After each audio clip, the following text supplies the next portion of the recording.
କୁକୁରମାନେ ଚଳନ୍ତା ବାଇକ୍ କିମ୍ବା କାର୍ ପଛରେ କାହିଁକି ଦୌଡ଼ନ୍ତି? ବନ୍ଧୁଗଣ, ଆପଣ କେବେ ଭାବିଛନ୍ତି କି ରାସ୍ତାରେ ଚୁପ୍ ବସିଥିବା କୁକୁର ହଠାତ୍ ଆପଣଙ୍କ ଚଳନ୍ତା ବାଇକ୍ କିମ୍ବା କାର ପଛରେ ଦୌଡ଼ିବା ଆରମ୍ଭ କରିଦିଏ ଏବଂ କେବଳ ଦୌଡ଼େ ନାହିଁ ବରଂ ଜୋରରେ ଭୁକିବା ମଧ୍ୟ ଆରମ୍ଭ କରେ? ଆମେ ସମସ୍ତେ ଏହି ଦୃଶ୍ୟ ଦେଖିଛୁ, କିନ୍ତୁ ଆପଣ କ'ଣ ଏହାର ପ୍ରକୃତ କାରଣ ଜାଣିଛନ୍ତି? ଆଜି ଆପଣଙ୍କୁ ଏହି ବିଷୟରେ କହିବାକୁ ଯାଉଛି। ଏହା ଶତ୍ରୁତା ନୁହେଁ, ବରଂ କୁକୁର ଦୁନିଆର କିଛି ବିଶେଷ ନିୟମ।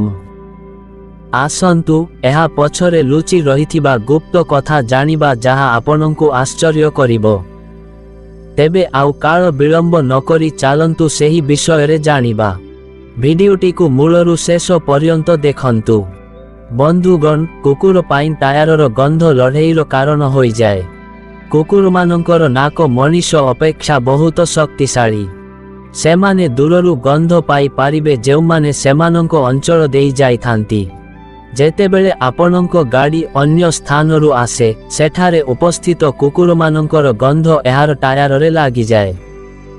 ଗାଡ଼ିଟି ଏକ ନୂତନ ଅଞ୍ଚଳରେ ପହଞ୍ଚିବା ମାତ୍ରେ ସେଠାରେ ଥିବା ସ୍ଥାନୀୟ କୁକୁରମାନେ ଟାୟାରରେ ଥିବା ବାହ୍ୟ ଗନ୍ଧକୁ ଚିହ୍ନି ପାରନ୍ତି।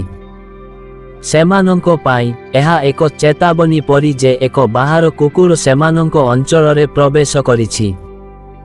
ଏହି କାରଣରୁ ସେମାନେ ତୁରନ୍ତ ସତର୍କ ହୋଇ ଯାଆନ୍ତି ଏବଂ ସେହି ଗାଡ଼ିକୁ ପିଛା କରିବା ଆରମ୍ଭ କରନ୍ତି, ଯେପରି ସେମାନେ ସେମାନଙ୍କର ସୀମାକୁ ସୁରକ୍ଷା ଦେଉଛନ୍ତି। ପରିସ୍ରା ମାଧ୍ୟମରେ ଅଞ୍ଚଳ ଚିହ୍ନଟ କରନ୍ତି। କୁକୁରମାନେ ସାଧାରଣତଃ ଯାନବାହନର ଟାୟାରରେ ପରିସ୍ରା କରନ୍ତି। ଏହା କୌଣସି ସଂଯୋଗ ନୁହେଁ, କିନ୍ତୁ ସେମାନଙ୍କର ଏକ ସ୍ୱତନ୍ତ୍ର ଭାଷା ଅଛି। ଏହା କରି ସେମାନେ ସେଠାରେ ସେମାନଙ୍କର ଉପସ୍ଥିତିର ଏକ ଚିହ୍ନ ଛାଡ଼ି ଯାଆନ୍ତି। ଯେତେବେଳେ ଅନ୍ୟ ଏକ ଯାନ ସେହି ରାସ୍ତା ଦେଇ ଯାଏ, ସେହି ବାସ୍ନାକୁ ଚିହ୍ନି ସ୍ଥାନୀୟ କୁକୁରମାନେ ବୁଝିପାରନ୍ତି ଯେ ଏହି ଅଞ୍ଚଳ ଆଉ ସେମାନଙ୍କ କବଜାରେ ନାହିଁ। ଏପରି ବାସ୍ନା ଯୋଗୁଁ ସେମାନେ ଆକ୍ରମଣାତ୍ମକ ହୋଇ ଯାଆନ୍ତି ଏବଂ ତାପରେ ସେହି ଯାନ ପଛରେ ଦୌଡ଼ନ୍ତି। ଏକ ପୁରୁଣା କ୍ଷତ ମଧ୍ୟ କାରଣ ହୋଇପାରେ। କେତେକ ସମୟରେ ଏହା କେବଳ ଗନ୍ଧର ବିଷୟ ନୁହେଁ, ବରଂ ଭାବନାର ମଧ୍ୟ। କୁକୁରମାନେ ସମ୍ବେଦନଶୀଳ ପ୍ରାଣୀ। ଯଦି କୌଣସି ଯାନ ସେମାନଙ୍କ ସାଥୀକୁ ଆଘାତ ଦେଇଛି କିମ୍ବା ତାଙ୍କୁ ସଡ଼କ ଦୁର୍ଘଟଣାରେ ହତ୍ୟା କରିଛି, ତେବେ ସେମାନେ ସେହି ଯାନକୁ ଚିହ୍ନି ପାରିବେ ଏବଂ ମନେ ରଖିପାରିବେ। ପରବର୍ତ୍ତୀ ସମୟରେ ଏପରି ଯାନ ସେମାନଙ୍କ ନଜରରେ ଆସିବା ମାତ୍ରେ ସେମାନେ ତୁରନ୍ତ ପ୍ରତିକ୍ରିୟା ପ୍ରକାଶ କରନ୍ତି, ହୁଏତ ପ୍ରତିଶୋଧ ନେବା ପାଇଁ କିମ୍ବା କ୍ରୋଧ ଯୋଗୁଁ। କାହିଁକି ଏକ ଚଳନ୍ତା ଯାନ ଲକ୍ଷ୍ୟ ସ୍ଥଳରେ ପରିଣତ ହୁଏ?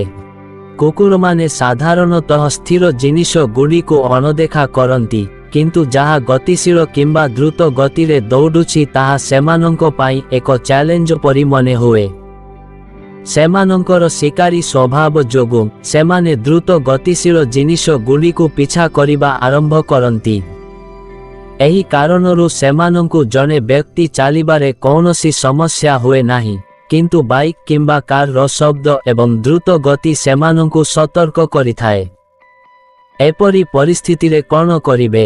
ପ୍ରଥମତଃ, ଭୟଭୀତ ହୁଅନ୍ତୁ ନାହିଁ ଏବଂ ହଠାତ୍ ଗତି ବୃଦ୍ଧି କରନ୍ତୁ ନାହିଁ।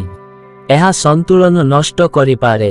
ଯଦି ସମ୍ଭବ ହୁଏ, ତେବେ ଗାଡ଼ିକୁ ଧୀରେ ଧୀରେ ବନ୍ଦ କରନ୍ତୁ ଏବଂ କୌଣସି ଗତି ବିନା କିଛି ସେକେଣ୍ଡ ଅପେକ୍ଷା କରନ୍ତୁ। କୁକୁରମାନେ ପ୍ରାୟତଃ ପିଛା କରନ୍ତି, କିନ୍ତୁ ଆକ୍ରମଣ କରନ୍ତି ନାହିଁ। ଗୋଟିଏ ଉପାୟ ହେଉଛି ଆପଣଙ୍କ ଅଞ୍ଚଳର କୁକୁରମାନଙ୍କ ସହିତ ସାମାଜିକୀକରଣ କରିବା, ଯାହା ଦ୍ୱାରା ସେମାନେ ଆପଣଙ୍କ ଗାଡ଼ିକୁ ଚିହ୍ନିବା ଆରମ୍ଭ କରିବେ। ବନ୍ଧୁଗଣ, ଭିଡିଓଟି ଭଲ ଲାଗିଲେ ଭିଡିଓକୁ ଗୋଟିଏ ଲାଇକ୍ ଏବଂ ଆମର ସତ୍ୟ ଗାଇଡର ୟୁଟ୍ୟୁବ୍ ଚ୍ୟାନେଲକୁ ସବସ୍କ୍ରାଇବ୍ କରିବାକୁ ଭୁଲିବେନି। ଧନ୍ୟବାଦ। ଜୟ ଶ୍ରୀକୃଷ୍ଣ।